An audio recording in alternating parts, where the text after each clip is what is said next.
తెలంగాణలో ప్రత్యేక సమగ్ర సవరణ ప్రారంభమైనది. 2026 జూన్ 25 నుండి జూలై 24 వరకు బిఎల్ఓలు ఇంటింటికి వెళ్లి ప్రతి ఓటర్కి 2 ఎన్యూమరేషన్ ఫారాలు అందజేస్తారు. మీరు కోరుకుంటే ఈ ఫారాన్ని ఆన్లైన్లో కూడా పూరించవచ్చు. ఆన్లైన్లో ఎన్యూమరేషన్ ఫారాన్ని ఎలా పూరించాలో తెలుసుకుందాం. ముందుగా మీ మొబైల్ లేదా కంప్యూటర్లో బ్రౌజర్ని తెరిచి www.voters.eci.gov.in వెబ్సైట్ను ఓపెన్ చేయండి. ఇప్పటికే అకౌంట్ ఉంటే లాగిన్ చేయండి, లేకపోతే సైన్అప్ చేసి కొత్త అకౌంట్ని సృష్టించండి. తర్వాత ఫిల్ ఎన్యూమరేషన్ ఫామ్పై క్లిక్ చేయండి. మీ రాష్ట్రంగా తెలంగాణ ఎంచుకొని మీ ఎపిక్ నంబర్ నమోదు చేసి సెర్చ్ చేయండి. ఒకవేళ మీ మొబైల్ నంబర్ ఓటర్ కార్డుతో లింక్ అయి లేకపోతే ఫామ్ 8ని సమర్పించి వెంటనే మొబైల్ నంబర్ను లింక్ చేసుకోవచ్చు.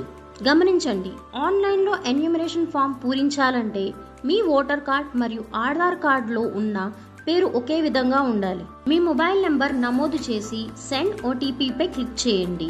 మీ ఫోన్కు వచ్చిన ఓటీపీని నమోదు చేసిన తర్వాత తదుపరి పేజీలో 4 విభాగాలు కనిపిస్తాయి. అందులో లాస్ట్ ఎస్ఐఆర్ ప్రకారం మీకు వర్తించే ఒక విభాగాన్ని ఎంచుకోండి.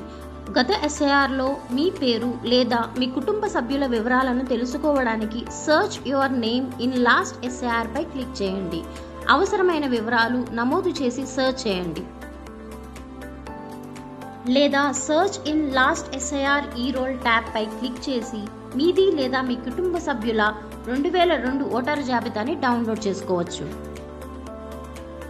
గత ఎస్ఐఆర్లో మీ పేరు ఉంటే మొదటి విభాగం, మీ తల్లిదండ్రులు లేదా తాతయ్య అమ్మమ్మ పేరు ఉంటే రెండో విభాగం, మీతో పాటు వీరిలో ఎవరి పేరు లేకపోతే చివరి విభాగాన్ని ఎంచుకొని అవసరమైన సమాచారాన్ని నమోదు చేయండి.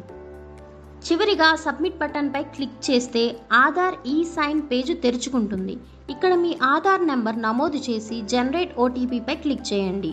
వచ్చిన ఓటీపీని నమోదు చేసి ఈ సైన్ పూర్తి చేస్తే మీ ఆన్లైన్ ఎస్ఐఆర్ ఎన్యూమరేషన్ ఫామ్ విజయవంతంగా సమర్థించబడుతుంది.